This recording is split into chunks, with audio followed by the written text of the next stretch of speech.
Eu vou voltar direto para Recife, Pernambuco. Acaba de sair uma decisão importante.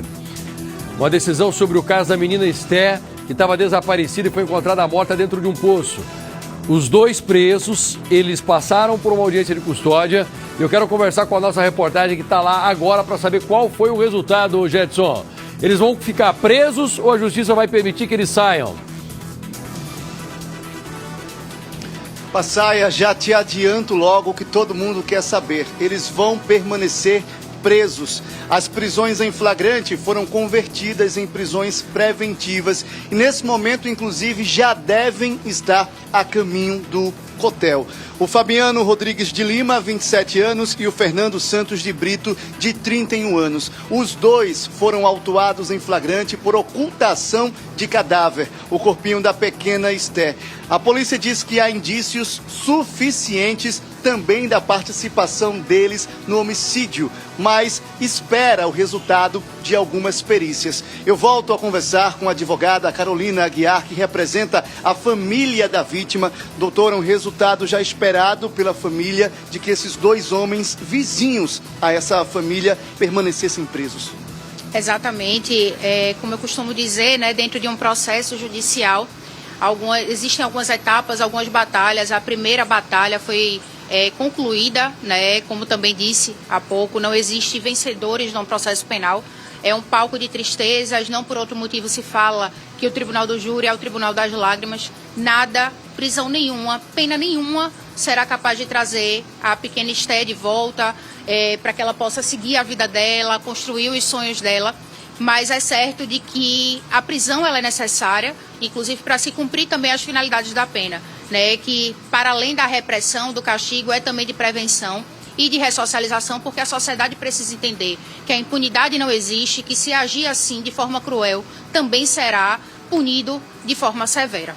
Vão ficar presos até para que o trabalho de investigação não seja atrapalhado por eles, digamos assim, numa possível coação de testemunhas, de vizinhos, já que eles moram praticamente na mesma rua da família da pequena Esté. Exatamente, porque aqui também é interessante ressaltar que estamos diante de um caso em que houve a ocultação do cadáver, que eu não atribuo a autoria, até porque vai ter aí o devido processo legal, enfim, mas existiu a ocultação do cadáver, isso é inegável, e além disso, pelos próprios depoimentos dos acusados e de outras pessoas aí que foram ouvidas, traz-se à tona a ideia de uma possível tentativa de ocultação de provas no local do crime. Ora, se soltos, eles colocam em risco aí realmente a garantia, o resultado de uma verdade, a busca pela verdade real que se diz, e não meramente a verdade processual.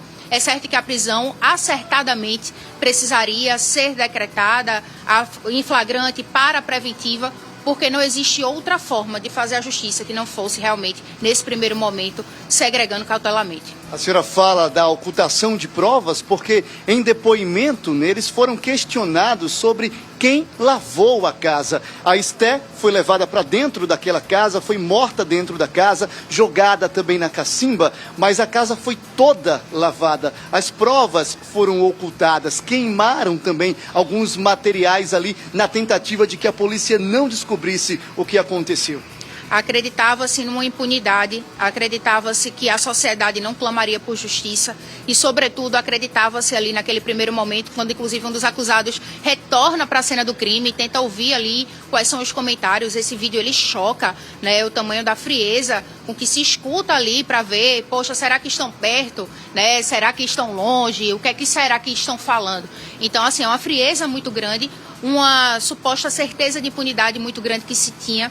Mas, em contrapartida, há de ser sempre frisado aqui e parabenizar sempre o trabalho da Polícia Civil do Estado de Pernambuco, uma polícia diligente, uma polícia célere, que agiu nesse caso realmente dando todo o aparato aí legal para essa família e, sobretudo, também garantindo, né, o processo penal. Ele, de uma forma até diferente dos outros ramos do direito, ele precisa ser rápido demais, porque as provas são muito perecíveis, né? Então, observe que num lapso temporal curto, já se pediu para uma terceira pessoa ir até o local do crime, queimar, lavar a casa. Isso, inclusive, segundo o que já consta, né, de depoimentos. Então, observem o quanto é perecível a prova no processo penal. Então, o que a família de Esté agora clama pela justiça, pela celeridade, certos de que nada será capaz de trazer os sonhos dessa criança aí, que na verdade estava começando a construir a sua vida, né? Começar a ter uma vida escolar.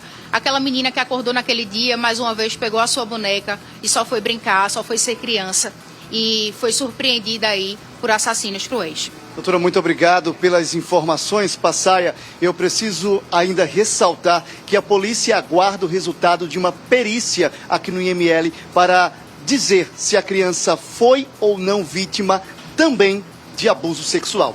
Eu volto com você. Tá bom, obrigado a você, obrigado também à doutora. Você que está aqui comigo desde ontem, você percebeu que tinha uma multidão correndo atrás dos assassinos. Tinha muita gente lá e o pessoal ameaçava linchar se encontrassem os assassinos. E agora vem essa informação de que os assassinos estavam no meio da multidão, fazendo de conta que estavam caçando os matadores da Esther. Eles correram um risco enorme, porque se eles tivessem sido descobertos ali naquele momento, eles não estariam mais aqui. Mas como eles foram frios, hein, Lombardi?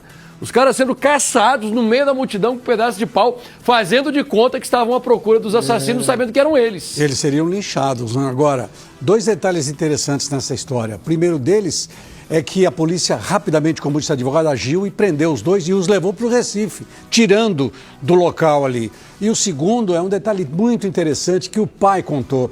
O pai ouviu do filho de 7 anos que viu a irmã sendo levada para casa e eles não acreditaram. O pai contou agora, você que não viu, foi bom o Lombardi lembrar, que o pai ele se sentiu culpado. Não, o meu filho de 7 anos falou, pai, eu vi 2 homens arrastando a Esther para dentro daquela casa e eles disseram para mim que iriam matar a Esther. Mas o pai, deve ser cabeça de criança. Não, isso não aconteceu. E só depois que eles lembraram, não, mas o menino falou que era ali. Eles entraram na casa e perceberam que a menina estava morta. É uma coisa de doer o coração.